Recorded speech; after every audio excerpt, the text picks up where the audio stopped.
Sadhguru Nath Maharaj Ki Jai, and welcome to Jagadambe Reads the Holy Books of India, Ramayana 384. As you may remember, Ravana decided in a fit of anger to kill Sita. He could not speak clearly since anger made him stutter.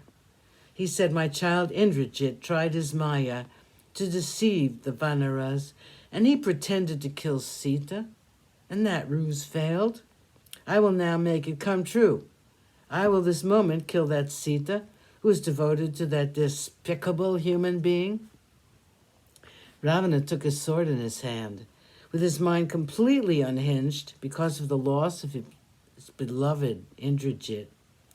Ravana took his sword, which gleamed blue in the light, and rushed to where Sita was. His ministers and his wives went with him, and there was nothing but fear in their minds. They had seen Ravana's anger before, but they had never seen this kind of anger before. They spoke among themselves.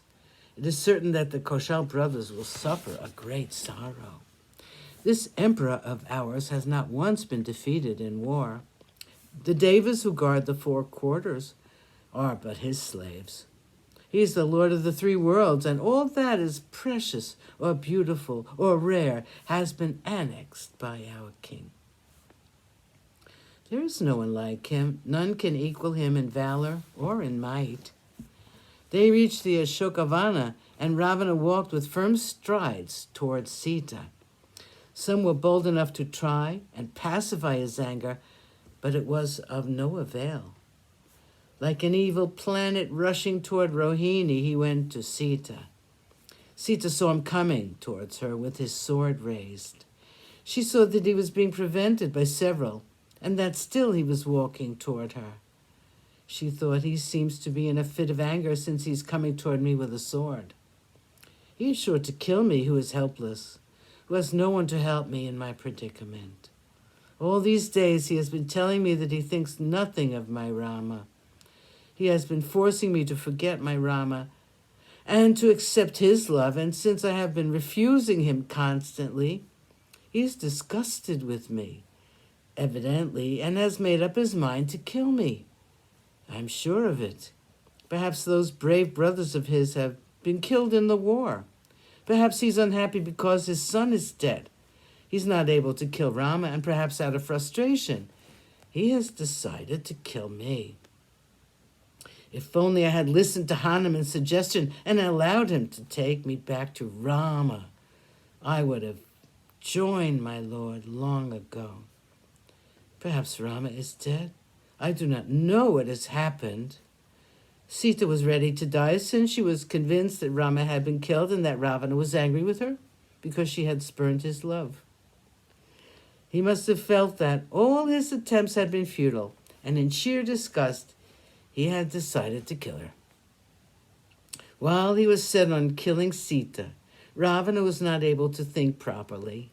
His anger had blinded him to all his surroundings and made him deaf to the words of everyone. He would not listen to anyone. However, one of his ministers, by name Suparshva, was very wise and good by nature. He saw Sita, and he approached his king. He said, "My lord, how could you contemplate the death of Sita? It is not according to Dharma.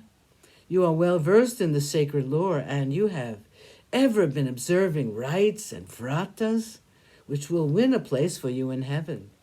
Never once have you swerved from the path of Dharma. How could you consider killing a woman? Wait for her to change her mind about you. Turn the stream of your anger against Rama. Today is the 14th day after the full moon. Success will be yours if you set out to fight with Rama tomorrow, which is the day of the new moon. Wear your armor and seated in your golden chariot. If you set out to fight, you can kill Rama, and Sita will surely be yours afterwards." 35. The Mula Bala of Ravana. Ravana's anger had been appeased somewhat by the words of Suparshva, and he deigned to listen to his words. He put up his sword and returned to his palace without speaking another word to anyone. Sadgurunath Maharaj Ki Jai. Thank you for coming. I hope you come again.